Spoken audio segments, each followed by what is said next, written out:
Одон дор суух тавтай морил би бол хөтлөгч Бат. Хөтлөгч ганц сүх Адрайнер нэвтрүүлгийн шинэ дугаар хүрэх гэж байна. Өнөөдрийн дугаарыг NCD Group-ийн Casa Da Vinci төсөл болон төр зогс буяар нөлөөлөл айныг хэрэгжүүлдэг Улаанбаатар төмөр зам ивэнттэж байгаа. Нэвтрүүлэг та бүхэнд YouTube-ийн Одон дор суугаар болон NTV телевизээр мөн 83.3 107 столгоны од манд радио хүргэж байна. За өдрийн мэнд ганашаа. За өдрийн мэнд хүргье. За шууд нэвтрүүлэгтэй байгаа тий. 1962 онд одоогоос 64 жилийн өмнө тий 1962 онд Монголд нэг сонин 100 яриа гарах болсон байгаа юм. За энэ ямар учиртай юм гэхээр их эзэн Чингис хааны мэндэлсний 800 жилийн ойг тэмдэглэхийн гинэ гэд тэм 100 яриа гарч эхэлсэн. За тэгээд 1962 он гэж бодохлоор өөрөө энэ 100 яриа гэдэг нь угаас ойлгомжтой болоод эхэлж байгаа юм л да. Яагаад тэгэхээр тухайн үед чинь бол тэр хүний нэрийг хэлэх нь байтугай те ер нь сайнаар дурсах нь байтугай юун ойгийн тэмдэглэх эн чинь үндэсний үзэлтэн гэж шийтгүүлдэг тийм хүнд цаг үед манай Бямбир эн чингаа цэндийн дамжин сурнгаа тэргүүтэй хүмүүс чинь те яг шорон орондох хоригдоод үндэсний үзэл гаргалаа гэд баларч явсан үе шүү дээ. Тэгэхэд энэ үед их эзэн Чингис хааны мэндэлсний 800 жилийн хой гарлаа гэсэн хүмүүс юм нүд нь ороод гарч байгаа юм. Нөгөө хааж боогоод идэг одоо үндэснийхаа үүх түүхийг ярихлаар 20 цагдаад идэг юм чи юу болоод энэ 800 жилийн хой тэмдэглэхээр болчихоо гэд. За ингэ байж ирсэн. Тэгсэн чинь яг хуу бүр ингээд нөгөө намын төв хороогдсон шүү дээ. Намын төв хорооноос нь ийм шийдвэр гаргаснаа бүр албан ёсоор зарлалцсан. Тэгэхээр чин хүмүүс бүр юу болж байна яаж байна. Тэгээ дээрэс нь чи маш сайхан мэдэн шүү дээ. Маш сайхан мэдээ. Тэгэхээр ард түмэн итгэл найдварын оч асаж сэхэтнүүд мань манлайлан ард нийтээр энэ ойг ухтан чадах бүхнээр хөдөлж эхэлсэн байна. За тэгээд манай зураачид Чингис хааны ой зориулан марк гаргаж Чингис хааны гэрэлт хөшөөг бас босгож зураачид Монголын түүхэн сэдвүүдэд зураг зурж зохиолч сэтгүүлчид дуу шүлэг одоо жүжигийн зохиолыг бичиж энэ бүхнээс хамгийн хурцаар тодорч гарч ирсэн хүн гэх юм бол өнөөдрийн бид хүний ярих гэж байгаа. Яах аргагүй одоо яруу найрагч Дэнвийн прүв төрж бол таарж байгаа. За энэ хүн яг тэр үед яасан бэ гэхээр Чингис гэдэг нэртэй шүлэг бичсэн. Түүний ард дээрээс тусгаар тогтнол гэдэг шүлгүүдийг бичсэн байгаа. Хүн бүхэн энэ хоёр шүлгийг тэр дороо цээжилж хаа сайгүй гадаад тоодгүй уншиж омгсч ирсэн. Гэтэл бүх зүйл оронгоороо ирэх нь тэр.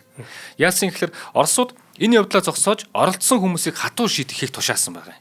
Нөгөө зурсан зураг, дуу шүлгийг бүгднийг нь хориглож, хэвлсэн марк зэргийг шатааж устгасан. Зохион байгуулсан болон оролцсон хүмүүсийг хатуу шийтгэж, ажлаас нь халж, цөллөгт явуулж эхэлсэн. Харин нэгэнт баригдсан байсан Чингис хааны гэрэл төшөөг нутгийн ардууд ямар нэгэн арга сам хэрэгсээр одоо авч хамгаалж үлдсэн. За тэгээ арчлаг гартал одоо ил гаргаж ирээгүй байж байгаа. Одоо манай Хинтээ аймгийн Дадал сумд байдаг болоо дээ те нөгөө юм гэрэл төшөө байгаа шүү дээ. Цагаан юм те тэгээд дүрслээд хийдсэн. Тэр хөшөө маань одоо жишээлбэл ингээд энэ айн буюу одоо тэр яг тэр үйл явдлын чухал хүн болж исэн одоо Дэнвийн прүв төрж идэг хүн бол те хожимо төрийн шагналт ардын өрөөнд зохиолч болсон. Тэр хүн бас яг одоо яагаад ял шийтгэлээс амжилттай мултарч идэг юм арай айтайхан үлдсэн юм бэ гэхэлэр нэг уран арга хэрэглэж ял шийтгэлгүй мултарч чадсан байдаг. Тэр тухай одоо нэвтрүүлгийн голд ярив. Тэрнээс өмнө хэдүүлээ Дэнвийн прүв төрж идэг энэ хүн хэрхэн мэндэлсэн, хаан төрсөн, яаж яваад энэ салбар руу орж исэн, юу хийж бүтээсэн бэ гэдгийг танилцгаая те. За Дэнвийн прүв төрж бол 1933 оны 10 сарын 15-нд Өвөрхангай аймгийн Бүрд сум Ирээн уулын бэлд төрсөн. За энэ бол Монгол орны төв зэг гэсэн Өвөрхангай аймгийн Бүрд сум. Монгол орныхоо яг хүйсэн дээр мэндэлсэн гэж энэ хүн хэлдэг. За тэгээ энэ хүн өөрийнхөө төрсөн нутгийн талаар хөвч ногоон уулын хангаа, хөшиг номин талын хангаа, уудам цэнхэр говийн хангаа, унган нутаг минь өвөр хангаа гэж магтан бичсэн байдаг. За аав нь бол Дашторж гэж хүн байсан. Ээжийг нь болохоор Довдмаа гэдэг. Ээж нь 7 хүүхэд төрүүлсний эхний 5 нь охин хүүхэд байсан боловч цөм Нярата энтсэн байгаа. Тэгээд сүүлийн 2 хүн тогтож үлдсэний том нь Пүрвдөрч. Дүүг нь болохоор Санж Метав гэдэг. Тэгэхээр үхснээс үлдэж өргөдснээс хоцорсон үхрийн нэвэр шиг дүү бит хоёр хоёулах нь билээ гэж тэрээр бас энэ тухайга бичсэн байдаг. За аав нь цэрэгт яваад ирэхдээ төө хэрийн модон чагнуур авчирч л дээ. Тэгээд цэрэгт байхдаа өөрөө баг сургуулийн одоо баг эмчийн сургууль хийж байгаа. Эрэхтэй тийм одоо чагнуур авчирсан гэсэн үг. Нутгийн хүмүүс лагийн бүлтгэр хүү доктор болж иржээ гэж шуугилж ийн гинэ аавынхаа талаар. Төд удалгүй Булган аймгийн 3 булаг суманд аав нь баг эмчээр ажиллах болж гэр бүлээрээ Булган аймгийн 3 булаг руу нүүсэн байна. За тэнд очисон чинь Пүрв төрчхүү 6 настай байгаа үеийн юм байна. Тэгсэн чинь нөгөө гэр бүлээр нөгөөд очисон чинь тэнд нь юм насанд хүрэгчдийн бичиг үсгийн дугуйлан гэж хичээлж чинь гинэ. Тэр үеэр одоо бичиг үсгэжүүлэх гэл ингэж яах үе яах нь шүү дээ. Тэгэхэд нь ээжигээ дагаж явсаар хагаад хуучин монгол бичгээрээ уншиж бичиж одоо сурсан байгаа. Тэртээ хичээлүүдэд халах голын дайн болж феодлын хөрөн хураах ажиллагаа явагдаж сүм хийдэг нурааж юм л болж байсан гэж одоо үзэж болно те тэр үеийг. За аав нь эмчилгээ хийж гэр орноор хүртэл хүмүүс ирж үзүүлж олонний хөл дарагдаж хүмүүсийн өгсөн цагаан эдээ хоолунд шүлний махаар тасархааргүй болсон байгаа тэднийх. Нөгөө Сэрэлт кинонд гардаг шүү дээ. Нөгөө орс эмч байдаг шүү дээ. Яг л тэрэн шиг хүн болгон очиж үзүүлдэг одоо тийм газар болж хурж байгаа байхгүй гэрн. Савнгийн голын баян банзар гэж хүн баярлаж гэлааснаа хэлж нэг их шигт хайрцаг хідэн пянц бэлгэлжээ. Тухайн үедээ бол ёстой нөгөө ховрын бараа гэдэг. За тэгээ бид бүхний 2000 оны ихэнх үед чинь нөгөө нэг систем хөгжмөл байлаа шүү дээ. Тэг чи ингээ бүтнээрээ тэгээд одоо кассет мессежтэй юм шиг одоо пянц мэн зөвгсөн байна шүү дээ. За тэн дээр хамгийн их сонсч ирсэн дуунууд нь жишээлбэл за ичин хорлоо гойлонгоо дуулнаа гэж урталт нэг хүн хэлдэг шүү дээ. Үхэрчин хүүг хан цорон дуулнаа гэж жавхлан цэргийг дугар жав дуулнаа төдөв хуурднаа гэж ингээл хэлээл тэг тэр сайхан дуунууд явдаг. Хэд сонсхон уйдгааргүй тийм сайхан бүтээлүүдийг энэ хүү бас багта сонсож байж. Ингээд 1936 онд дахин нүүхөр болсон байна. Нүүгээд Архангай аймгийн Хотонд суманд амьдрахаар болж байгаа байхгүй юу. За Хотонд суманд байхдаа 6 настай байгаа бүрөвд орж. Тэгээд сумынхаа сургуулийн 1-р ангид элсэн орсон байна. За тэр тухай дурдтгалтай. Би гэдэг хүн үсэг мэддэг, ацаг шүтэн таньдаг хүн ангидаа ёстой шаваадаг байлаа. Нимгэн дэвтэр балын харандаагаар шагнууж гэртээ нисэж хүртэл тийм нэмгэн дэвтэр балын харандаагаар шагнуулж гэртээ нисэж хүртэл манайх нэг л бишээ. Аав явах гэж байгаа бололтой ээж дуу муутай байна гинэ. Миний шагналыг аав ээж хоёр нэг нэгээр нь авч байна. Тэгснээ аав дүү бид хоёрыг нэг хүнсээд за миний хоёр хүү ээжийнхээ үгэнд сайн орж байгаарай. Номоо сайн сурдаг юм шүү гэд мориндоо мордоод тэгээд бууга үрээд явсан байдаг. Цасан дунд холдон яваа аавын мөрийг нэвсийн орох шинэхэн цас бүрхэж цаашлан яваа аавын бараа алсран бүдэрч байлаа. Бараан тасартал аавыгаа харуулдан зогслоо гэж өөрийнхөө багын дутагдaltaа бичсэн байгаа. Бүрөвд орж энэ үед 7 настай, дүүн 5 настай байсан. Ээж нь одоо аавынх нараас сүү өргөөд нулимсаа унгаагаад үлдсэн байдаг. Дахин аавтайгаа энэ цаг үеэс уулзаагүй. Сүүлд мэдхнээ аав нь өөр эмэгтэйтэй нийлж суухаар болоод явсан тэр байлаа гэж. Тэгэхэд эхнэр нь те сүү өргөөд араас нь үтж штэ. Хүний нутагт 2 хүүтэйгээ үлдсэн ээж нь сувдан даргуулгаа зарж үхэр тэрэг олж хөлслөн нүүж нутаг руугаа дөхөж хашаад суманд ирлээ. Одоо нутаг руугаа явж байгаа хгүй өөрийнх нь нутаг руу.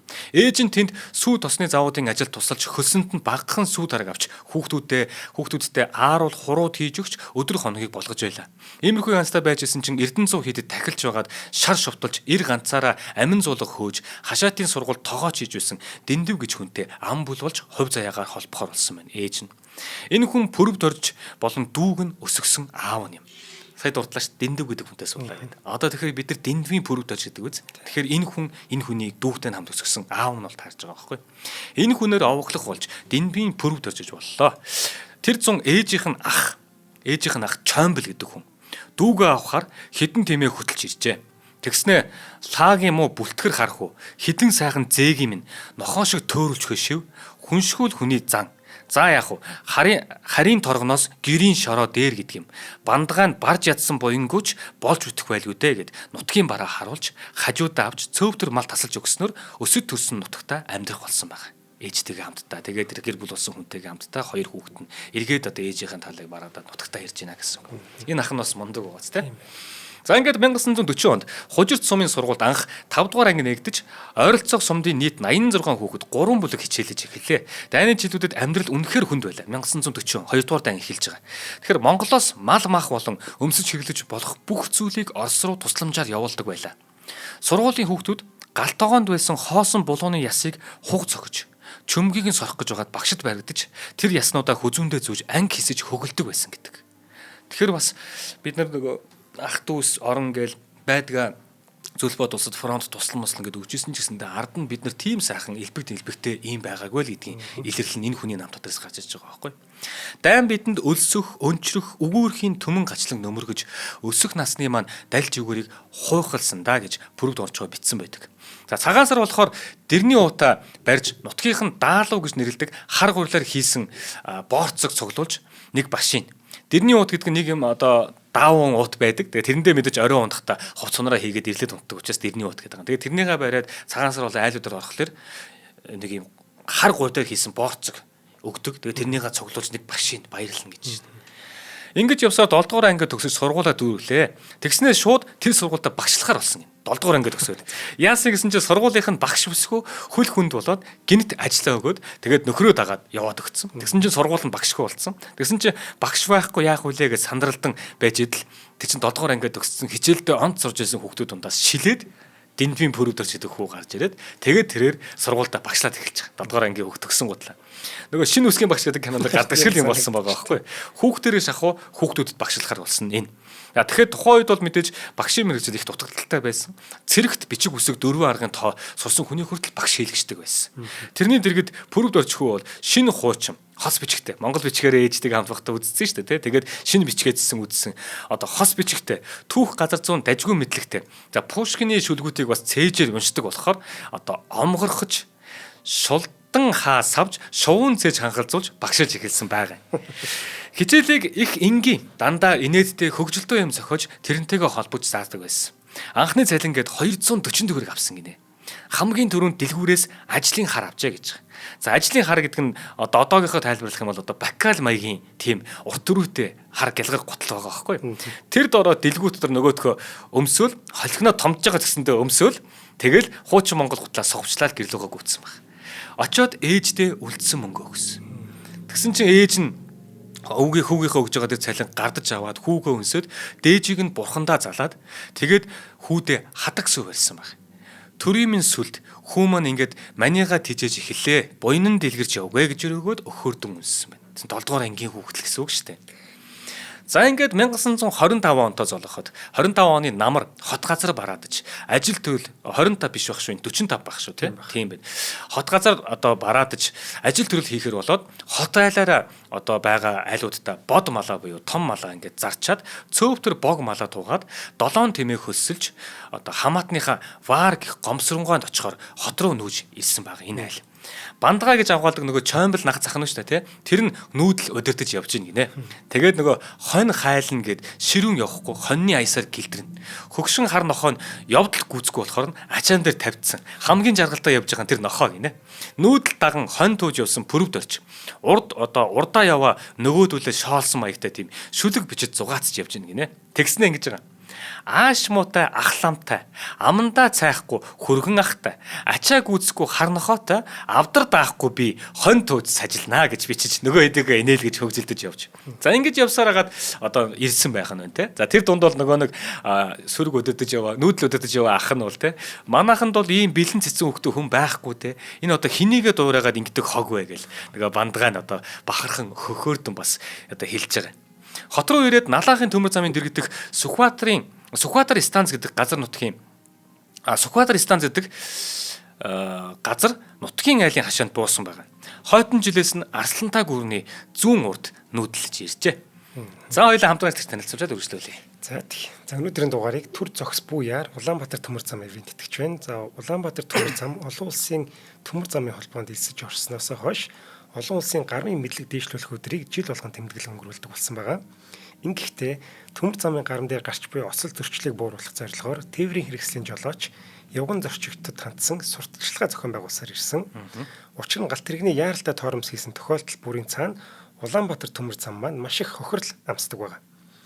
За Улаанбаатар төмөр замын хэмжээнд яаралтай тоормс хийсэн судалгааг нь сүүлийн 4 жилээр харах юм бол 22 онд 53 удаа, 23 онд 46 удаа, за 25 онд 55 удаа гэдэг ерөөсө 7 хоног тутам нэг осол заавал гардаг болчиход байгаа. Нэг тоормс заавал татдаг болчиход байгаа.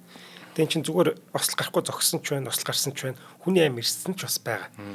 Тийм учраас хүний амь ирсэд байдаг учраас та бүхэн болгоомжтой байгаа чи гал тэрэг явж өнгөрсний дараа тэр гармаар гараарай гэж одоо зөвлөд уриалж байгаа юм билээ шүү. За баярлалаа. За баярлалаа. За ингээд тэрээр одоо хотод ирээд одоо сууршаад ингээд хэсэг байж захта намжил гэдэг наг зах нь одоо энэ ардыг гэгэрүүлэх яамд ажиллаж тийм л ардын гэгэрүүлэх яамд ажиллаж исэн юм хамаатных наах нь. Нэгсэндээ арын хаалгаал гэсэн. Тэгсэн чинь тэр хүнээрээ дамжуулаад улсын хөгжимт драматик театрт ажилд оруулж өгсөн байгаа нөгөө ах нь. За ингээд арын хаалгадаад ямар ч сан улсын хөгжимт драматик театр гэдэг энэ байгууллага руу ороод ирлээ. За энэ бол одоо 1953 он юм байна. Тэрээр 20 нас хүрчихэж байгаа. За хүү бол яг хөө мэдэхгүй байгаа хэл та 1953 онд одоо хинтээ ямар ажил хийх гэж байгаа орж иж мэдэхгүй байгаа. Хинтээ хамт ажиллах гэж байгаа гэхээр биш үү? Алдарт ванган найруулагч, зохиолч найруулагч ванган гэдэг вангангуйтай, цагааны цэгмэдгуйтай, нэмийн цэгмэдгуйтай, ичин хорлоогуйтай, цэвэн жавгаа гих одоо манай алтан үеийн гизлэгддэг энэ хүмүүсийн маань бүр яг эд байх үед нь тэнд хөө ажиллахаар орж чадж байгаа байхгүй юу? Арын хаалгаар.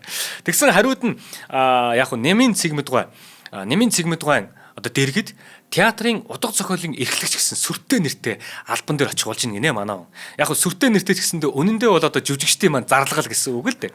Харин гэхдээ яг одоо нэмийн цэгмэдгуйн дэргэд очиод ч гэдэм юм энэ байгууллагад орсноороо жинхэнэ утгаараа өөрийг нь тэндээс ингэж хөгөлж, туршлагажуулж тэ ингэж өгөх тийм газар руу яваад очиж байгаа байхгүй юу? Стон тэнд чинь нөгөө зохиол бүтээл яаж бичдэг, яаж амьлуулдаг болон дуучид хөгжимчдтэй ойр байж бүх зүйлийг сурах боломж нь тэнд олдчихж байгаа.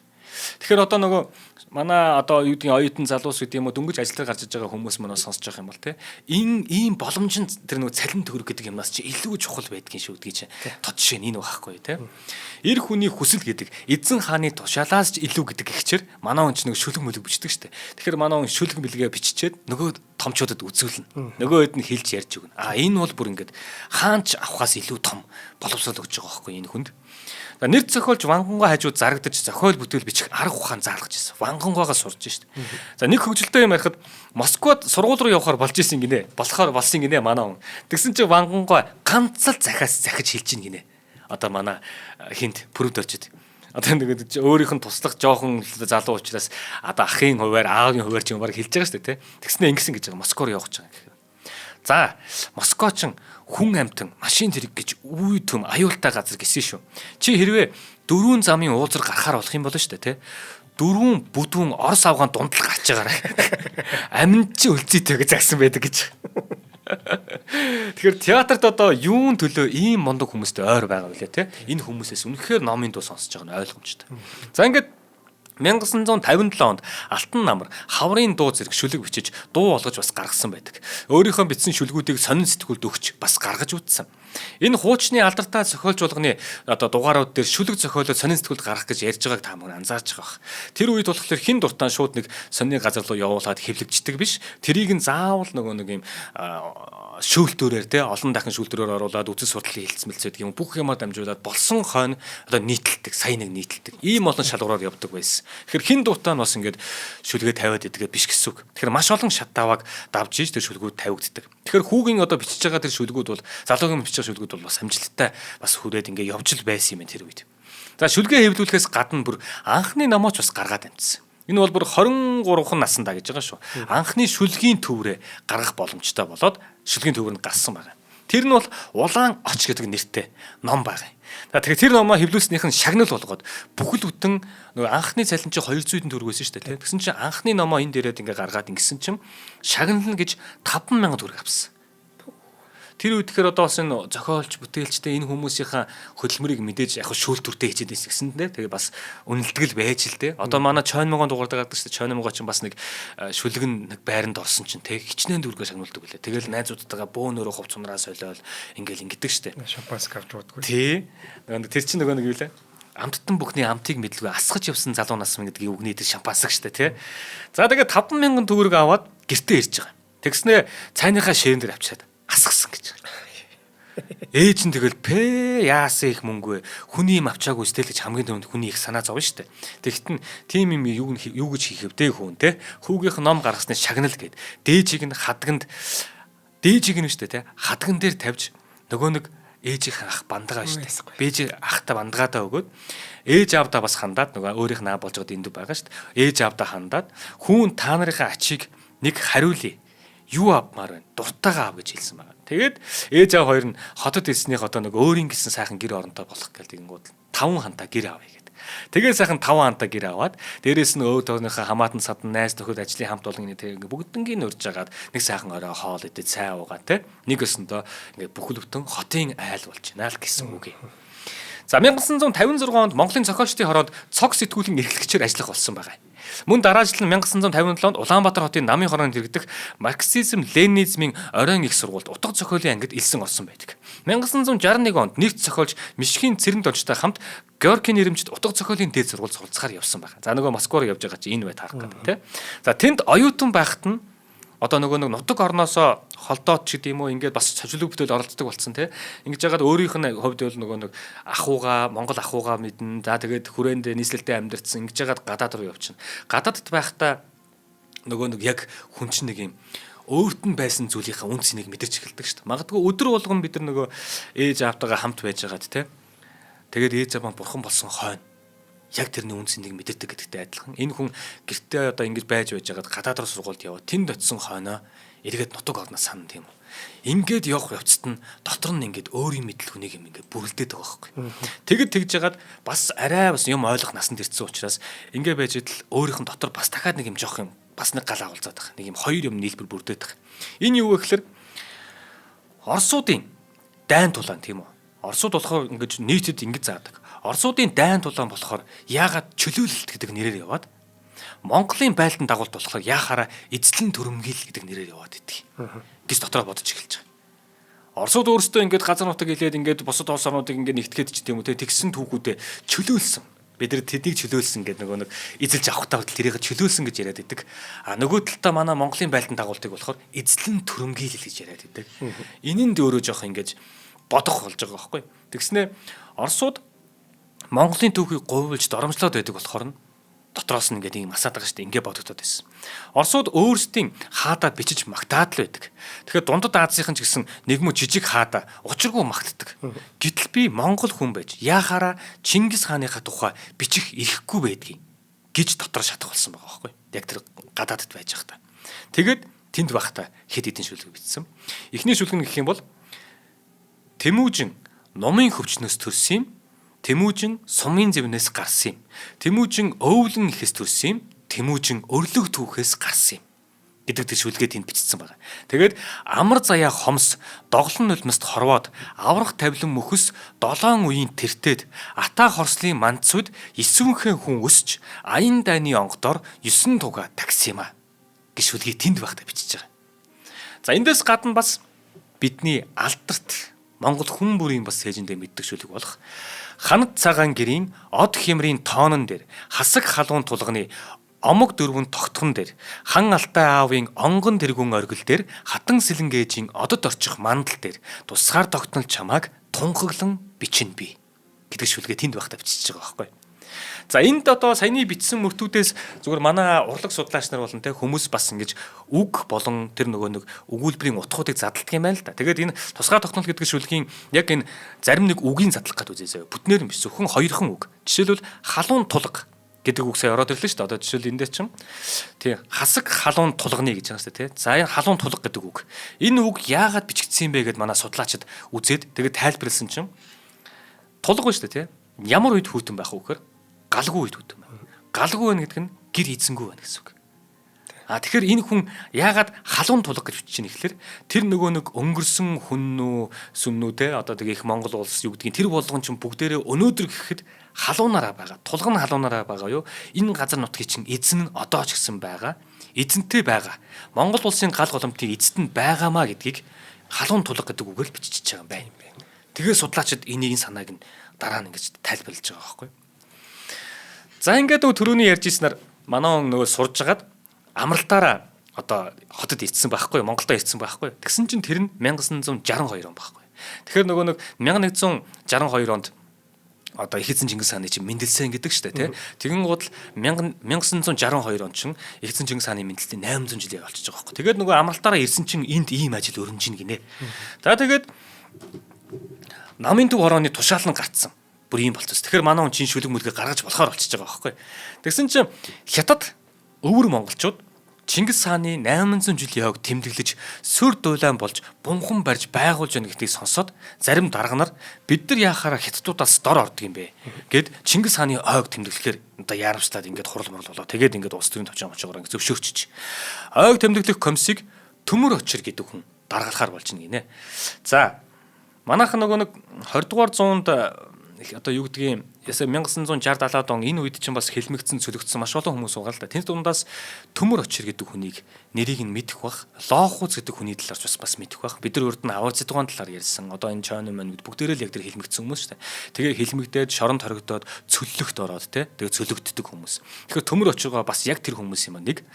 Дармын Төмөр Очир гэж хүн юм. За энэ хүн яг тэр нөгөө Чингис хааны 800 жилийн мэндэлсний 800 жилийн яваг тэмдэглэх одоо тэр ажлын комиссийн дарга гэж томилогдсон байгаа байхгүй. Тэгсэн чинь зохиолчдын эвлэлийн хурал болж байна гинэ. Манай он амралтаараа ирсэн зохиолчдын эвлэлийн хуралаараа очисон чинь Төмөр Очир дарга ирсэн тэн дээр илтгэл тавьж гин. За завсалгаанаар нь нөгөө Төмөр Очир дарга чинь пүрэв дөрч дээр манай пүрэвс дээр ирж гин гэж байгаа байхгүй. Тэгснэ орой манад хүрээд ирээрээ гэсэн. Яагаад ингэж байгаа юм гэхээр пүрэв дөрж Москвад одоо тэнд хойно сурж байхдаа энэ нөгөө нэг Төмөр Очир гэдэг хүний хүүтэй хамтдаа сурдаг байсан юм. Тэгээ хүүн одоо нөгөө юу гэдгийг захиа найзаараа өгөө явуулсан шүүгээд тэгээд нөгөө нэг Төмөр Очиргоо чинь пүрэв дөрж ирсэн болохоор орой манад хүрээд ирээрээ гэж байгаа юм тэр юм байлээ. За тэгсэн чинь манай орой очсон. Орой очсон чинь нөгөө Төмөр Очиргоо чинь Жамбын пүрэв гээд зохиолч Жамбын пүрэв нэвт зохиолч л та. Энэ хүнтэй хамтдаа сууц ганц юм мотлаа сууж ийн гинэ тэр хоёр. Тэгэхээр манай он очиод ингээ захиа манай юм өгсөн юм байсан. Тэгчээд ярьж байгаа яриа марийг сонсож байгаад л нэг л зориг олсон бол та. Тэгээд нөгөө Чингис хааны ойд зориулаад би ийм шүлэг бичсэн юм а гэд нөгөө Чингис хааныхаа тухай бичсэн шүлгээ хилээд өгчөж байгаа байхгүй. Тэгсэн чинь Төмөр Очир дарга чинь дахиад нэг уншдаа гэсэн баг. Тэгээд дахиад уншсан. Тэгэн гутлан бүр цаашаага нөгөө өрөөлөгөө ханаа хөрөөд ирдээ гэд эхнэрийгээ дуудаж байгаа. За эхнэр нь болохоор Нинж Бадгар гэдэг эмэгтэй байгаа. Энэ хүн Монголын анхны одон орон судлаач. Тийм. Эмэгтэй хүн. Тэгэн гутлын Төмөр Очиргоо эхнэрийгээ дуудаад ингээд сонсгосон чинь нөгөөтг нь дахиад уншаад гэж байгаа байхгүй. Тэгээд сонссноо ёстой бүр жинхэнэ наач шүлэг байна гэд. Тэгээ нөгөө хэд чинь бөөн баяр болж байгаа байхгүй. Тэгснэ ингүүл яадаг ингэ санаа хэлсэн байгаа нөгөө нэг хүмүүс чинь. Нөгөө нэг номын хөвчнөөс төрсөн юм. Сумын зэвнээс гарсан юм гэдэг байгаа шүү дээ, тий. Гэхийн оронд номын хөвчнөөс төрөөгүй юм, сумын зэвнээс гараагүй юм, өвлөн ээжээс төрсөн юм, өвлөг түүхээс төрсөн юм гэвэл яадаг юм. Төгсөөлийн дөрөв мөрөнд дөрүүл адилхан байх гэдэг хаана энэ хоёрыг нь одоо үгүй энэ хоёрыг нь тэгсэн болгоод ингүүл яад ингэдэг санал оруулаад тэнгуут манай тгий гэл тэр дөрөндөөс айцсан байгаа байхгүй. За ингэж нөгөө шүлэг маань ерөөхдөө одоо бүтэж хүр хүмүүстэй хурж. За ингээд нөгөө ер нь яг нөгөө тушаал гацсан учраас бүгд л орон даяараа одоо уран сайханчд маань уран бүтээлчд маань ингээд бүгд чадхаараа ингэсэн Чингис хааныхаа тухай өг төгийнхаа талаар юмуд ингээ хийгээ байж исэн чинь энэ талаар нь Оросууд буюу зөвлөлтийнхэн мэдээд тэр хүмүүст хатуу арга хэмжээ авахыг тушаасан байна. Ингэснээр Төмөр Очир даргыг бүх албан тушаалаас нь халаад шууд цөллөгт явуулсан. Яг гоо зөвхөн Төмөр Очир гэдэг хүрдээр нь болохоор 1962 онд хуралдсан Монгол Ардын Хувьсгалт намын төв хорооны 2 дугаар бүгд хурал гэж байдаг. Энэ хурал дээр Төмөр Очир өөрийгөө авслах үг хэлсэн гэдэг юм.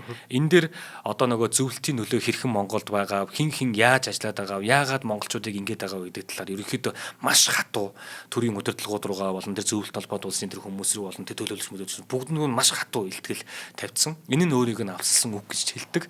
Нөгөө талдаа магадгүй энэ яг шалтгаан болоод те их эзэн Чингис хааны мэндэлтэй 800 жилийн ажлыг зохион байгуулсан тэр хүмүүс нь улсаас нь шийдвэр гаргаад хүн томилдсон байхад болохгүй гэж өөр улсаас орчихсноо тэр хүнийг нь ажлаас нь халаад цөллөгт явуулна гэдэг чи юу гэсэн үг вэ те.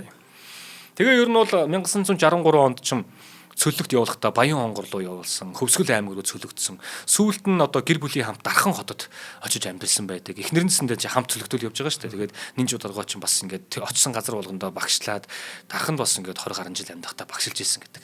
Харамсалтай нь Төмөр Очиргаа яг энэ Дарханд байж байгаа хугацаанд аим шиг байгаа юм. Бусдын гарт амьнасаа алдсан байдаг юм байлээ. Гэртээ шүү бүр. За мэдээж түрүүнд дурдсан Санж Мэтийн Нинж Бадгар гэдэг энэ нөгөө Төмөр Очиргаа юу ч юм бол шинжлэх ухааны лекторийн товчооны эрхлэгч муйст багсалж ийсэн. Тэгээ одоо орон газар хөдлөлийн судлалын станцын захилаар ажиллаж ийсэн гэдэг манай одон орон тал руу бол үнэхээр мундаг хүн. Энэ хүний талаар хэдүүлээ дараа нь бүр яах аргагүй тусад нь дугаар хийх ёстой юм билээ. За Чингисийн хөшөө бас хийгдсэн байсан нөгөө гэрэл төшөөгдөж штэ бид нар одоо яриад л байгаа нөгөө Монголын нас товчооны 750 жилийн даншиг наадам болсон шүү дээ, тий. Тэр мөрөн дээр ч айгүйх гарч ирдэг шүү дээ, юм дээшээ юм уулны, тий. Алтан гэдэг ч үл нэг юм уулны төсөлтэй тэгээ Чингис хааны өшөө. Тэгээ тэрийг бас нураах чахт нь одоо нөгөө хүмүүс авч тий нуугаад ямар аргаар үед ямарч нууж байгаа. Тэгээд бид бүхэн одоо хүртэл аваад үлдсэн байгаа нь энэ. Тэгээд тэр нөгөө зохиол бүтээл марк энэ болгоныг нь хориод шатаагаад тий олоод устгаад ингэсэн. За тэгээ байсан чинь нөгөө хүний чинь тий олохгүй яах юм. Тэгээд эндний бүрд оржиг олоод Чингис гэсэн шүлэг бичсэнийг нь дээрэс нь тусгаар тогтолцоод шүлэг бичсэнийг нь хориод өөрийг нь бас одоо шийтгэхийг тушаасан байх. За тэгээд бүрд оржиг төв хорооны хянан шалах газараас дуудаад. За чи хэний ямар даалгавраар Чингисийн одоо тухай шүлэг бичсэн бэ? Бараг гадны тагнуулын заавар авсан уу гэх мэтчлэн байцааж ийн гинэ. Тэгэхээр нь урдаас нь намын төв хорооны тогтоол гарсныг хэрэгжүүлсэн шүү дээ гэж өөрсдийг нь барьцаалж хагаад ямарчсан мултарсан байдаг. За тусгаар тогтмол шүлгийн хувьд гэх юм бол те Оросд бочиж очиод нөгөө амралтаар ирсэн байсан шүү дээ. Тэгээ эргээ буцаж байгаа. Ингээд нөгөө Оросын сонинд тусгаар тогтмол шүлгээ авчиад хэвлүүлсэн. Тэгсэн чинь дараа нь эргээд Монголд ирсэн байсан чинь чи яахаараа үндэсний үзэл сутчилж гадаадын сонин хэвлэл гаргаж ингэдгийг ингээд бас дахиад шийдэхэр болж байгаа. Тэгэхээр нь за Орос сайхнаар үзэж зөвшөөрөөд хэвлээд гаргацсан байхад та нар болохгүй гэж байгаа юм. Тэгвэл Оросуудын буруу юм байна л да. Гэх мэтчлэн ямар нэгэн одоо өөрсдөнд нь ингэж те холбож жагаад мэдээж тэр үед чинь Орос мэрэгжилтэн Орос дарга өнөөдөр юмнаас ч сүнсээр зайтал айдаг тийм өчүүхэн дотортой хүмүүс маш их байгаа шүү дээ. Тэднэрт нь өөрсдөнд нь тулгаж ингэж жагаад ямар нэгэн ял шийтгэлгүй мултарч чадсан баг. Бэмберийн чингод бас нэг юм тохиолдсон гэдэг л те. Оросын Правда сонины орчуулга хийгээд те манай үнэн сонин гэдэг сонин гаргадаг байгаа шүү дээ. Нэг Оросын сонингийн чин одоо монголоор буулгуулах гэж одоо баг түүний амьнаас амьдар үлдчихэж байгаа шүү дээ те шоронгоос суллагдчихж байгаа. Тэгээд нөгөө хүн Правда гэдэг дээр нь монголоор үнэн гэсэн нэг тийм үг бичдэг одоо сонин бичдэг байж идэл тэр дунд нэг юм алдаатай үг ороод ирсэн юм байна л да. Манай бол засаа бичих хэвээр. Тэгээ монгол үгийг алдаатай бичсэн орос хэлэн дээр. Тэгэнгუთ л одоо яг тэрүүгээр нь манай гусаа хийж байгаа байхгүй. Тэгээ хэвлээ гаргасан чинь тэрнээс нь болоод яхаараа чи нөгөө энэ том одоо орон улс орон даяар явдаг сонин дээр чи ингэж үг үсгийн алдаа гаргадیں۔ Ингээд тэгээд гисэн чинь хүш энэ чи манай Орос ахнарын сонин шүү дээ. Тэд нар ингэ бичсэн байхаа тэрийг яг хэвээр нь бичсэн баг. Чи наад үгээр Орос ах нарыгаа тий алдаатай бичдэг гэх гээд байгаа юм. Гэх мэтлэн өөрт нь тулгаж агаад ямар ч нэг иймэрхүү юмас гарч ийсэн гэдэг. Тэгэхээр юу гэдгийг иймэрхүү зүйлээс болоод шийдэж чадахгүй нөхөр тэр хүн чинь нэгдүгээр боловсролын хувьд те тэр шийтгэхэд байгаа улсууд нь боловсролын хувьд ч юм уу ямар нэгэн байдлаар манай хэдээс дутуул байгаа байхгүй. Манайхан тэр гаргалгаагаа мэдээд байгаа байхгүй те. Тийм байна. За 1963 он боллоо. Зуны амралтаараа Өвөрхангай аймгийнхаа Хужирт сумын нутагт одоо очиод сумынхаа наадмыг үзэж ин гинэ. Сумынхаа наадмыг үзээд тэгсэн чинь гадаад явдлын яамны сайд байжгаад хилмигдэж цөлөгдсөн авар зэтгэн шүү дээ. Авар зэтгэн шийхав нөгөө Зөвлөх бод улсын гадаад хэргийн сайдтай Монгол улсынхаа энэ хэсгийг өгн өгөхгүй яахгүй их ингэж маргалдаж байгаа. Тэгээд маш залуухан байсан. Тэгээ манай хүний чинь үнэхээр бүр зохион байгуулалтаагаар гадаад хэргийн яамны сайдаас нь хөөлөгдөг шүү дээ. Хөөлгөөд бүр цөлөөд явуулждаг. Тэгээд тэр газар нутгийг Зөвлөх бод бас өөртөө нэгтгээд авчдаг. Тэгэнгუთ л яг тэр 63 хонд чинь Өвөрхангай Хужиртад явж исэн чинь нөгөө гадаад хэргийн яамны сайд байж байгаа цөллөгт явцсан байгаа манай авар зэтгэн ш жолооч хийдэг шүү дээ угаасаа. Жолооч хийж явсан хүмүүс маань тэнд пүрд өстө таарж байгаа юм. Тэгээ хоёулаа нэг сайхан хэд хоног хамтдаа байгаад манай үндсэндээ ийш тийш явах болгоход пүрд оржод нөгөө машин тэргээрээ туслаад те ингэж байж байгаа. Тэгээд тэр наадмаас манай хүн эргэж ирэхдээ нэг шүлэг бичиж ирсэн байгаа. Тэр шүлэг нь болохоор үнэхээр яруу тансаг тийм найргийн хэлээр бичигдсэн. Монгол шүлгийг те одоо маш олон юу гэдгийг хүмүүс төвлөрсөн. За энэ шүлгийг нь бүр Оросын зохиолч хэдүүлээ Оросын орчуулагч нар хүртэл ингээд өөрсдөндөө одоо хувиргаж одоо очиулж те Оростой бас гаргасан марсан ч гэдгийм байлээ. Тэгээд энэ нутагтаа очсон сумынхаа наадмыг үзээд тэгээ эргэж ирэнгуутлаа ийм шүлэг бичсэн байна. Суусрын гүйдэл салхин шанхаар наадан сэвэлзээд суур хөлгөн асрын шашир цацаг дэрвээ юу. Сумын наадмын дэвжээг өдөржин тойрох мордноос суран жолоо атгсан өмгийн цэцгээс ургаа юу гэдэг энэ шүлгээ бичсэн байна. Тэгээд энэ шүлэг нь бол мэдээж дараад нь айзан хамтлаг те энийг дуу болгосон классик жим хамтлаг гэсэндээ маш гоё болгоод дуулсан байдаг. За тэгээд энэ сайхан шүлгийг нь болохоор одоо мэдээж нутагтаа очиод сумын наадмаа үзчихэл тэгээд дотор нь төссөн сэсдэгтэл явж байгаа байхгүй. Ийм гоё түүхүүдтэй те ардаа. Тэгсэн чинь нөгөөдгийг нэг Орос хэл рүү орчуулсан гинэ. Тэгсэн чинь утга нь юу гэж буусан гэж. Нэг суусар гэдэг амтан наадмын талбаа руу бөөнөрөө давхиж орж ирээд наадмын асар майхныг унгаж наадамч тойр зугтаад маягийн тиймэрхүү утгатай болгоод орчуулсан байна гэж байгаа. Тэгэхээр энэ юу гэж байгаа вэ гэхээр үнэхэрийн яруу тансаг хилтэй гэдэг маань те үгийн баялагтай гэдэг маань яг энэ дээр харагдаж байгаа байхгүй манай монгол хэл. Үнэхээр яруу тансаг гэдэг. Тэгээ мэдээж түүнийг ингэж уран бүтээлдээ болгож үлдээж байгаа нь үр хоочтой яг энэ үгүүдийг дахин мартагдахгүй авч ирсээр л байгаа юм байхгүй. Бид нар ч одоо сүүлийн үедээ нөгөө нэг маруучин гэдэг байж байгаа л тэгэл зайрмаг мөхөлдстэй. Одоо бол бүгд л зайрмаг гэдэг болчихсон шүү дээ. Гэх мэтчлэн ер нь. За ингээд манай сургуулаа ер нь төгссөн. Горкийн сургууль төгсч ирээд зохиолчдын хорооны дэргэдэг утга зохиолын секцийг өдөртөж дугуулan явуулахар болсон байгаа. За энэ дугуулангуудад олон зохиол дуртай хүүхд залуучууд ирж явна. За энэ зохиолч дунд байсны дотор Ринчний Чойном бас нэг хэсэг явж исэн байдаг. Пүрэвд орж байгаа 1969 онд одоо үед бичсэн Сэгс цагаан богд, Хар цас, Хөх тайланбын тэрлэг 3 найрагдал нь бол Монголын уран зохиолд гайхалтай үзэгдэл гэж үзэж болно. Монголын найрагдлын ноён ориглууд гэж бас үздэг.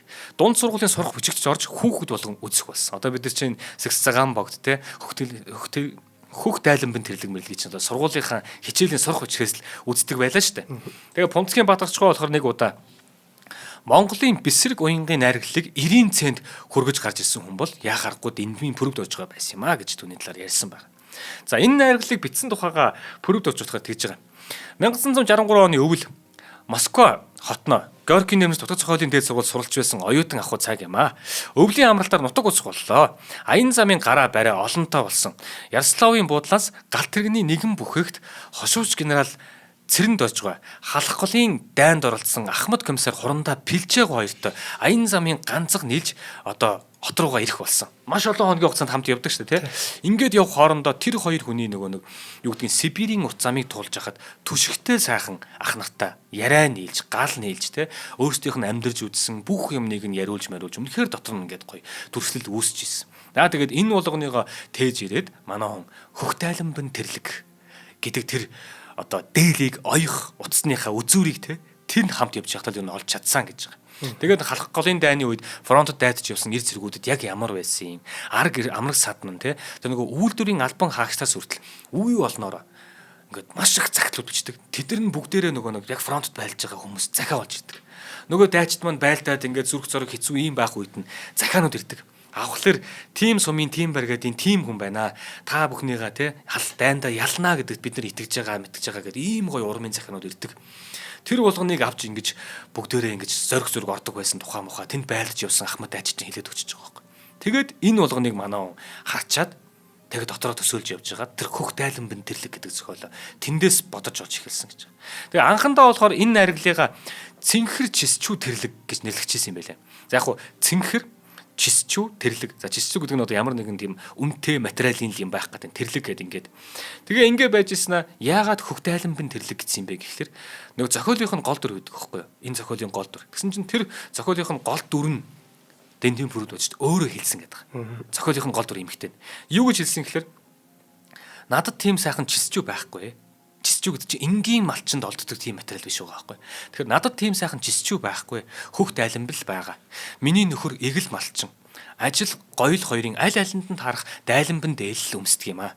Тэгэхээр Хөх тэнгэрийн өнгөтэй Хөх тайланбан дээл хийдгээ гэж зохиолынх нь гол дүрэн зохиолчтой өөрөө хэлж өгсөн гэдэг. Тэгэхээр нөгөө нэг бичиж байгаа зохиолынх нь эмхтэй нь би бол энгийн иргэдтэй тэгэхээр чисчүү өмсөхгүй бидэнд тэнгэрийн өнгөтэй ийм аль ажилд юмсдаг амьдралд юмсдаг юу гэдгийг ийм дээлэл байхад болох юм а гэд энгийн тэр амьдралыг гаргахын тулд би хизээж чисчүү тэрлэг биш юм байна. Энэ зүгээр л Хөх тайланбан дээл тэрлэг юм байна. Ийм юм руу буугаад тэгээд зохиолынх нь шууд тэгчтэй Хөх тайланбан тэрлэг болж байгаа. Ийм урам те. За хоёул хамтран ажиллаж ярьчаад үргэлжлүүлээ тийм үү? За тийм. За NCD Group-ийн Casa da Vinci төсөл өнөөдрийн дугаарыг бэнтгэж байгаа. Ярамгийн нүхтийн зам дагуу Арцтын аманд 23 га талбай дээр байрлаж байгаа. Энэ төсөл нь найз нөхөд хайртай дотны хүмүүстэйгээ тухлан суух эдэлбэр газар, террас бүхий таун хаус, за мөн нам давхар цөөн айлын кондо вилла сууцнуудыг санал болгож байгаа. Кондо вилла нь болохоор давхартаа ердөө 2хан айлтай, нэг барилгад 4-9 айлтай гэд нэгтэршил маш бага ийм байрнууд байгаа. За зочны өрөө бүр нь урагшаа харсан гэдгээрээ бас их гоё онцлогтой юм байна.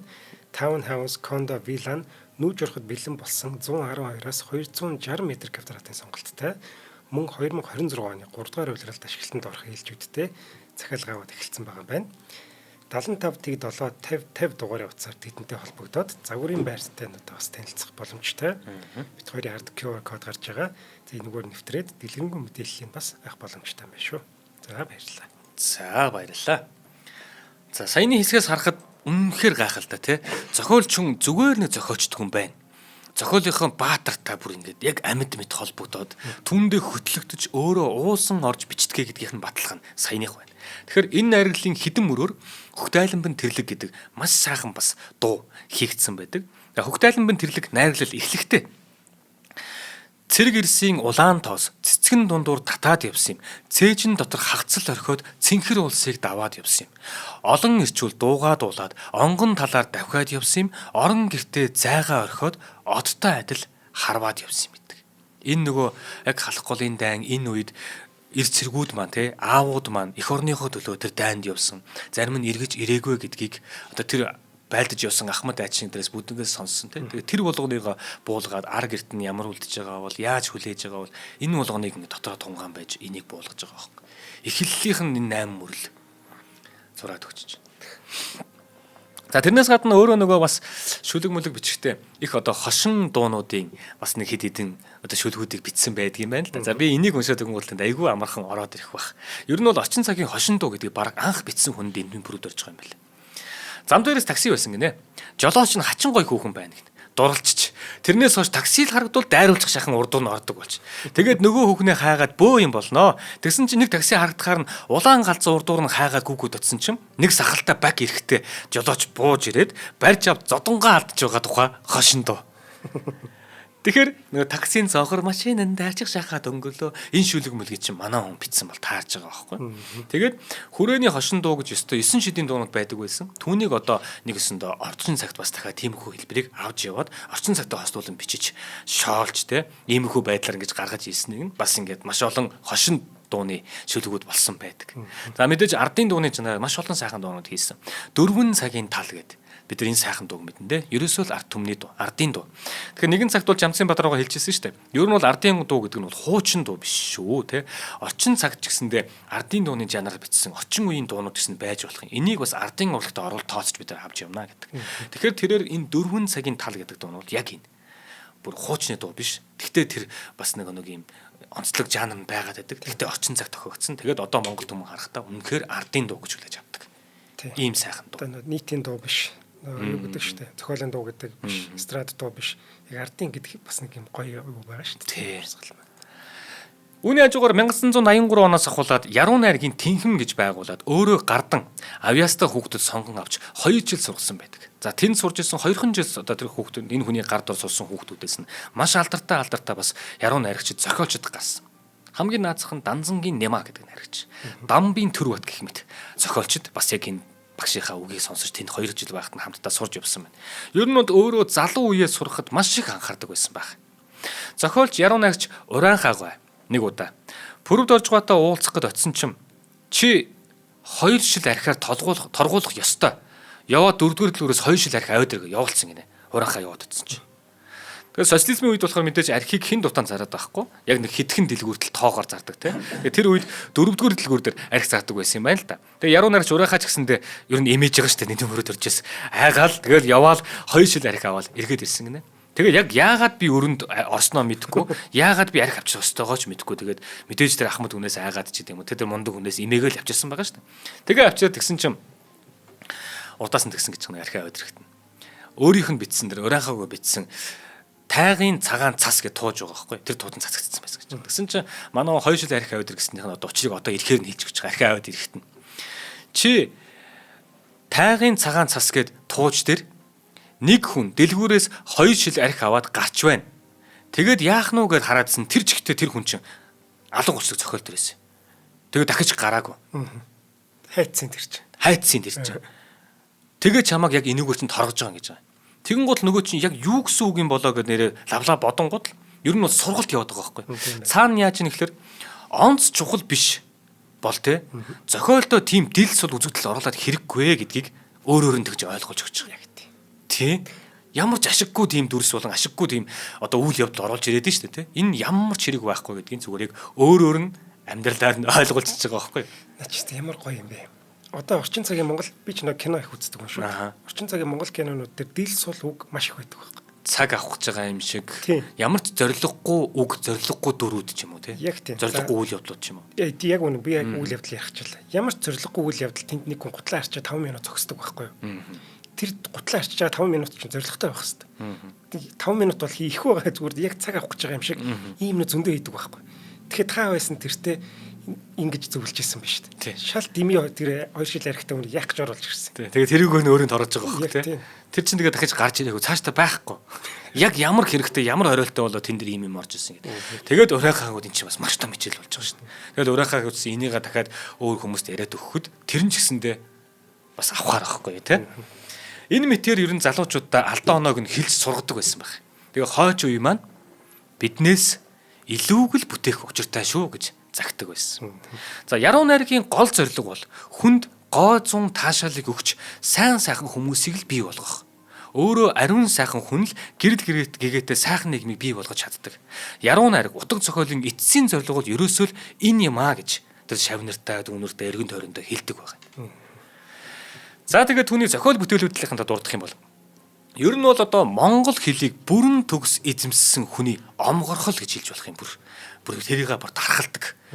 Одоо хүмүүс түүний бичсэн одоо номыг уншихын тулд гэдэг юм уу те одоо магадгүй очин цагт бүр дэндбийн пүрэгд орж байгаа бүтээлүүдийг унших монгол хэлний тойл гэж баг давхар гарахаар хэмжээний гэж одоо бавгийн лав сүрэнгээ хэлсэн байт юм. Дэндбийн пүрэгд орж байгаа тэр үгүүд бол бидний мартагдсан те одоо юу гэдгийг маш гоё чамин тэр үгүүдийг бүх зохиол бүтээлдээ оруулж ирж дандаа ингэж бичдэг. Энэ хүн бол одоо монгол хэлийг бүрэн төгс дүүрэн эзэмсэн гэдгээрээ бүр үнэхээр омгорхож бичдэг ийм хүн байсан шүү гэдэг. Тэгэхээр пүрэгд орж байгаа зохиол бүтээлдээ Монголын олон ястны үндэстний мартагдсан тэр болгон хүн мэддэг үгнүүдийг маш их оруулж бичсэн байдаг. Өөрөө ч бас шинээр үг хэллэг зохиож үгийн сангаа баяжуулж штэ те монгол хэлний үгийн санг баяжуулж хойш үедээ үлдээж байгаа. Зохиолыг уншиж байгаад нэг ойлгохгүй гараад ирлээ гэхэд энэ яг ямар утгатай үг юм болоо гэд хойш үеийнхэн хайж судлаж сурч мэднэ гэсэн үг.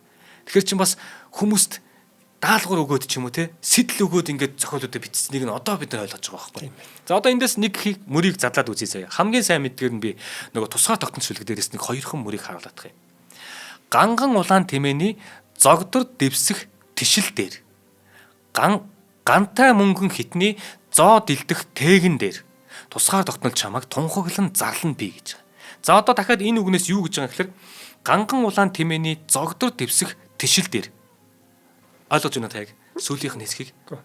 Тэгэхээр тийм би энийг цэсэндээ сайн ойлгохгүй байсан. Тэгэхээр энэ бол юу вэ гэхээр намайг баг багт ингэдэг байсан. Нөгөө хүүхдүүд чинь би ч нөгөө нэг бас суурин одоо аймгийн төвд өсөж байгаа хүүхд ч та тий. Тэгээ нөгөө зуны амралт болоод хамаатан садных руугаа бүр хөдөөр явна л да. Одоо манай Сумья бисийн хошуу гэж одоо би мэддэг болчиход байгаа. Цэлэнгийн аймаг төчгсөн. Манайхан Цэлтэр гэдгээр мэднэ. Тэнд манай эйжентлийн хамаатных байдаг байсан. Тэгээ би 100 очдөг. Тэнгууд эйжентлийн хамаатны маань нэг ах байгаа юм. Бидрээс нэг 10 гаруй ах. Тэр чинь бол адуу маланд ирэмгий. Тэгээ намайг очихор би чинь Сумын аймгийн төвийн хүүхэд адуу малтай ойрхон биш. Зүгээр сургуулийн ийм л хүүхэд байгаа байхгүй. Тэгэнгүүт намайг адуу малтай ойртуулангууд би чинь нэг 3 4 дугаар анги болцсон юмнээсээ жоохон багаас мань дэргэд байгаагүй учраас адуунаас жоохон бэргэх янзтай. Тэгэнгүүт л намайг чи адуунаас айх юм бол те чамааг элэг барья шүү.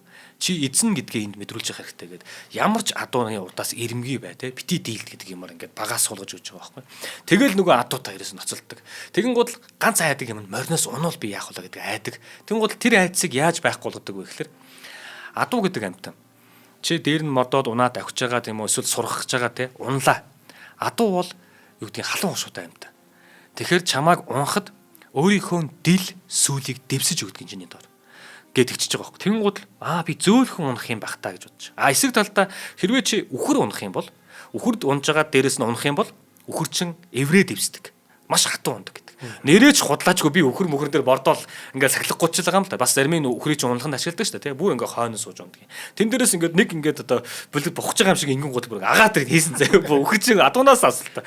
Тэгээ унахтаа маш хатуу ундаг. Яагаад ч юм заавал нэг чулуу молон дээр ч юм унчих гээд байдаг.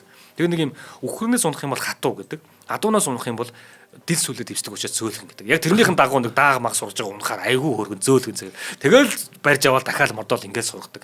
Нэг иймэрхүү байдлаар хүүхдүүдэд бас адуу малтай ойртохыг сургаад байсан байж магадгүй. Тэгэхээр энэ дэр ганган улаан тэмээний зогдор дэвсэх тишэл гэж байгаа нь тэмээ мөн ялгаагүй. Тэмээн дээрээ сунахад зогдроо дэвсэж өгдөг. зөөлөн унгадаг гэсэн үг байхгүй юу? Тэмээнээс. Тэгин гол зогдроо дэвсэж чинь. Тэгин гол тэмээний зогдор дэвсэх гэхээр дэвсэх гэхдээ тишэл гэдэг нь тиших буюу явдлыг хэлээд байгаа. Одоо хатрах, жороолох, давхих гэдэг адуун дээр ярьдаг шүү дээ, тий. Тэнтэй адилхан тишдэг байхгүй тэмээ чинь давхих гэж хэлэхгүй, цогох гэж хэлэхгүй тишж байгаа. Тэмээ тиших гэж ярьдаг. Тэгэхээр тэмээний тэр явдлыг хэлээд байгаа. Тэгэхээр одоо утгыг дахиад харах юм бол ганган улаан тэмээний зогдор дэвсэх тишэл дээр. Тэр хурдтай явж байгаа энэ тишэл дээр гэдэг ч юм уу, тий. Ингэж хэлээд байгаа юм байл. Тэгэхээр биднэрт яг энэ шүлгийг бүгдээрээ мэддэг хэрнээсээ тишэл, одоо тэр зогдор, одоо магадгүй энэ хит, зоо дэлдэх, тэг мэг, тий. Энэ үгүүдийг бид нар ойлгохын тулд эргүүлээд нөгөө ахуугаас энэ үгүүдээ хайгаад эхэлдэг. Энэ болгоныг биднэрт үлдээж ийсаа л гэсэн үг. За нөгөө нэг хит гэдэг маань мэдээж нөгөө хит цахиурыг хэлж байгаа тий. Одоо гал гаргаад ингэдэг. За энэ гал гаргаад ингэдгийг болохоор бүр тайлбарлах та. Бид бол тий хүн болгон өөрсдийнх нь биедээ, Монгол хүн болгон өөрсдийнх нь биедээ энэ хиттэй явж байгаа тий. Хит цахиуртай явж байгаа. Тэрнгүүрээ цохиол хаанч явсан галаа гаргадаг. Энэ өөрөө юу гэж байгаа гэхээр бид бол мөнхийн галтай ард түмэн шүү гэдэг санааг саяны энэ өгүүлбэр дээр хийцэн байгаа юм байл. Тийм байна. Ийм айхтар тий. За пүрэвд орж байгаа мөн домгийн хэлбрээр бичсэн хон хэрээний дуйл, бурхан чөтгөр, ховдын цагаан тууж, ширмэн цогцны дуйл зэрэг зохиолууд бас байдаг. Пүрэвд орж байгаа бас дуурийн цомлол бичижсэн. Лувсан шаргуугатай хамтарч нийт 5 дуур бичиж тоглуулсан байдаг. За социализмын үед болохоор нүцгэн ноён гэж хошин дуур бичиж тоглуулсан байгаа. Энийг нөгөө нэг соёлын газар мазар нээдрээ юм шалгахтаа те харснаа нөгөө феодалын ноёдуудыг л те хуучин бурангуй эсийг л харуулж байгаа юм гэсэн боловч цаад утх нь өөрсдийг нь тэн дээр ингээд бас ингээд тойроо утгаар ингээд битцсэн байсан. Тэгээд тэрийг нь одоо хүмүүс тий ойлгох нэг нь ойлгож байгаа шүү. Тэгээд үнэхээр одоо энэ тэнгүүд тий ингээд бодоод байж байгаа шүү баг л. За тэгээд арчлал гарсан хойно хар хорин гэж дуур битсэн байдаг. Энэ нь үнэхээр сайхан дуур болсон байдаг. За тэгээд зохиолыг нь төрийн шагналт дэндвийн пүрэвд оожгоо бичиж хөгжмийг нь төрийн шагналт хөвгөн зохиолж лувсан шарууга хийсэн гэхээр маш агуу том юм хэмжээний бас юм бүтээл бас байдаг. За түүгөө зогсохгүй тэрээр 1983 онд Яруу найргийн Болорд цом гэдэг наадмыг санаачлаад за тэгээ зохион байгуулсан. Өөрөө бүр урталт нь ороод урайлан өөрөө шүлгээ уншилж манлайлан оролцсон байдаг. Тэгээ яа харахгүй анхны Болорд цом наадмын шагналыг хүн төрлөختөнд хүргэх шүлэг гэдэг өөрөө шүлгээрээ авсан байдаг. Үнэхээр пүрэвд орж байгаа энэ яруу тансаг Болорд цом авахгүй бол одоо шүлэг авахгүй бол өөр ямар шүлэг авах вэ гэмээр тухайн үед бол тийм байсан. За үүнээс ахуулаад түүнтэй одоо юу гэдгийг шүлэг бүтээлээ оруулахаар маш олон зохиол бүтээлчд маань энэ наадмыг хэрхэн өргөн болгосон мөлий те. Болорд цом маань одоо хүртэл үргэлжилж байгаа ийм сайхан наадам шүү дээ. За 90-ад онд арчлал гараад ёстой эрх дураараа зохиол бүтээлийг бичих хэвлэх болсны дараа Чингисийн цусан тахилга хялар хатны домог тарчилсан сүнс улаан зүү зэрэг зохиол бүтээлээ шинээр бичиж урд нь бичээд бас гаргаж хэвлүүлж чадахгүй байсан бүтээлүүдэд нийлүүлээд амар гоё шовдор шүлгүүд гэдэг ном гаргацсан. Тийм байгаа тест тухайн үед ингээд шовдорлуудад гаргаж болохгүй байсан учраас боломжтой болгонгууд нь нэгтгээд гаргахтаа шовдор шүлгүүд гэж нэрлэж шít. Бүр айгүй гоё те яаж ингэж оноос дуурдаг байна гэдэг үнэхээр гоё. За тэгэхээр пүрэвд орж байгаа нийт 50 бүтэн найраглал 40 илүү ном 60 гаруй дууны шүлэг бичсэн байдаг. Улаан гэрийн хоригдол бор гэртээ богд гих дурсамж нь одоо тухайн үеийн амьдрал нийгмийг яг нүдэнд харагдтал уран хошин байдлаар бас бичсэн гайхалтай сайхан ном байдаг. За цол шагналын хувьд гэх юм бол 1969 онд Монголын зохиолчдын хэвлэлийн шагнал 1981 онд Хөх Дайланбан тэрлэг хар цас Сэгс цагаан богд найраглалаараа төрийн шагнал хүртсэн. 1996 онд Ардын уран зохиолч 2009 онд Хөдөлмөрийн Баатар цол хүртсэн байдаг. За пүрэвд орж байгаа анхны гэргийг бөөрийн эмч Янжин хэмээх эмэгтэй байсан талаар өөрөө дурсамжиндаа бичсэн байдаг. Анхны гэргийгээс хөндөрсний дараа тэрээр 1971 онд Улаанбаатарт болсон Аз Африкийн зохиолчдын их хурлын гадаад төлөөлөгчдөд үйлчилж байхдаа тухайн үеийн гадаад хэргийн яамны ажилтан Гомсөрөнгийн Чанцал хэмээх бүсгүүтэд дотонсон улмаар гэр бүл болсон байдаг. Тэгсэн чинь энэ ихнэр нь явж Өвөрхангай аймгийн Бүрд сумын уугуул буюу өөрөөр хэлбэл нэг нутгийн одоо Франц хэлний очиулагч мэргэжилтэй одоо насаараа дипломат албанд ачилсан гэдэг юм уу те ийм хүн байсан. Хожим пүрэвд орж байгаа эхнэрийнхэн ажлын шугамар нэг хэсэг бас гэр бүлээрээ Бээжин дэх Монголын элчин сайдын яамд бас ажиллаж амьдарч ирсэн байдаг. За пүрэвд орж байгаа Монголын уран зохиолын хэвлэлийн газрын захирлаар 1992-ээс 1993 онд ажиллаж байхдаа олон зохиолч яруу найрагчдын зохиол бүтээлийг ирж хайж ном болгон хэвлэж өгдөг бас тусалж дэмждэг байсан байгаа. 90-ээс 93 онд. Түүнийх нь нэг гэх юм бол хуульч Наран гэрэл гэж хүн байгаа. За та энэ Наран гэрэл гэдэг хүнийг санаж байна уу? Хоёулаа нөгөө хиний Чойнмогон дугаар дээр Чойнмиг хэрхэн ялалсан талаас шүүхийнхэн тэмдэглэл төр прокурор яаж ажилласан, өмгөөлөгч нь яаж ажилласан, хууль нь яг ямар байсан, яасан ийсэн бэ гэдэг ингээд маш том юм байгаа. Тэрний номны хэсгээс уншлаа гэж яриадсан шүү дээ. Яг тэр номыг бүр олж ийлээ. Яг тэр номыг бичсэн хуульч Наран гэрлийг олоод тэгээд чойномд тулгасан ял гэдэг номыг өөрөө яг хэвлэхийн хөөцөлж жагаад хөөцөлтөд амьдтаа ард үзэгдсэн тэр их найрагчийн жинхэнэ түүхийг ард түмэндөө нээж өгсөн баг. Тэндийн бүрд орж байгаа. Энд ажиллаж байгаад тэтгэвртэй гарсан байдаг. Гэвч зүгээр суугаагүй зохиол бүтээлээ бичгийн сацуу 2001 онд Монголын нуус тавчаа гэх их сургуулийг байгуулад тэгээд ирээдүйн зохиолч бүтээж судлаачтай бас бэлдэж эхэлсэн байгаа. Тэнд нь штэ Монголын томоохон зохиолч яруу найрагч судлаач сэтгүүлч нар багшилдаг. Үнэхээр утга зохиолоор амьсгалсан. Үнэхээр сайхан сургууль байсан. Их зохиолч маань 2009 онд таалал төгсжээ. Пүрэв дожгоон өвийг судлах хамгаалах сан биелдэг хүн буюу инх төвшин гэдэг хүн санаачлаад ажлуудад аваад явдгийм байна. Тэгсэн чинь пүрэв доржгоон өвийг судлах хамгаалах сангийнх нь нэр нь биш үү те? Пүдо гэдэг. Пүдо гэх юм уу те? Яагаад гэсэн ихэр пүрэв дорж. Тэгээд нөгөө нэг хамгийн ойр дотны найз нөхөд ах トゥ өнөдөр угаасаа пүдол гэдэг байж энэ хүнийг пүдол пүрэв доржгоол гэж байгаа л шүү дээ те пүдол гэдэг байж. Тэгээд тэр нэрээр нь хүн сангийг нь санаачлаад нэгээд байгуулад өнөөдрийг хүртэл мэдээж бас өвийг нь судлах хамгаалах те бүтээлийн олон түмэнд хүрэх гэдэг ажлуудаа хийгээд явж байна. Тэгэхээр төрийн шагнал адын хүн зохиолч яруу найрагч Дэндвийн пүрэв дорж агсны мэндэлсний 80 жилийн ойд зориулаад 2013 онд Пүдоо сан Уурхангай аймгийн удирдлага нар хамтраад Дэндвийн пүрэв доржийн нэрэмжит цэцэрлэгт хүрээлэнг байгуулж хөшөөг нь босгосон байдаг. Хөшөөг нь төрийн шагналт урлагийн гай зүтгэлтэн баримлж болд урлаж 10 ихэр хотын хүүхдийн төлөө төвийн урд талбайг их зохиолчийн нэрэмжит цэцэрлэгт хүрээлэн болгосон байна. Манай аймагуудад ч гэсэндээ те ийм зохиолч бүтээчдийнхаа нэрэмжит цэцэрлэгүүд бас нэлээд олон байдаг. За ямар ч сан энэ дугаараар Дэндвийн пүрэв доржгойн Чингисийн шүлгийн хэсгээр бас яг энэ нэвтрүүлгээ өндөөлье гэж бодлоо. Чингис гэдэг шүлэг шүү. Түрүүнд дуудсан Чингис гэдэг шүлэг. Хөх Монголын дэвэн Тэнгисийн шуургыг ярьж хөмхий зуусан ертөнц Чингисийн өмнө сөхөрсөн юм а. Хүлэг мордын тойроо өрөнд орныг цөмлөж хөл нүцгэн хорвоо халуун нурамд гიშгсэн юм. Тийм ээ. Чингис өндөр алтай зартай юм. Тийм ээ. Чингис өнөөдөрч гэсэн цуутай юм а. гэж ütсэн байдаг юм байна. За баярлалаа гэнэ. За баярлалаа. Ахын хүмүүний түүхийг сахсан. Үнэхээр сайхан байлаа. Шекспир бүх англи үгийг ашигладаг байсан гэсэн. Тийм үү. Тэрэн шиг манай хүмүүс бас бүх монгол үгийг ашигласан байх. Тийм. Бүр тэгээд баяжуулаад өөрөө шин хэллэг үгийг хүртэл гаргаж ирж үлдээж исэн байх нь шүү дээ. За өнөөдрийн дугаарыг маань Casa Da Vinci төсөл болон Улаанбаатар төмөр зам ивент итгэлээ. Нэвтрүүлэг маань та бүхэнд YouTube-ийн од мөндөр суугаар болон NTV телевизээр 83.3 107 сталгоны од мөндөр ажгаар хүрлээ. За ганушаа баярлалаа. За баярлалаа.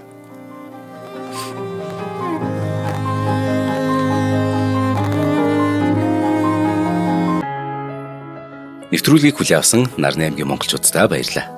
Од мөндөр сувг нь энэ мэдчлэн таны мэдхүй мянган нэвтрүүлгийг 2026 оны 7 сарын 1 хүртэл та бүхэндээ хүргэх юм.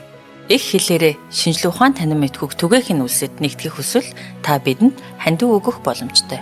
Жилдээ ганцхан удаа 100,000 төгрөгөөр биднийг дэмжснээр шинжлэх ухаан танин мэдхүйг түгээх энэ үйл хэрэг амжилттай үргэлжлэх юм. Од мөндөр нэр дээрх Худлаа ажлын банкны дансгаа 4191 Тэг 4518. Та 100,000 төгрөгөөр шилжүүлэхдээ гүйлгээний утга дээр нь өөрийн нэр болон утасны дугаараа заавал бичээрэй. 100,000 төгрөг хандалснаар од мөндөр сувгийн алтан гишүүн болох юм а. Шинжлэх ухаан танин мэдхүй Монголд ялах болтугай.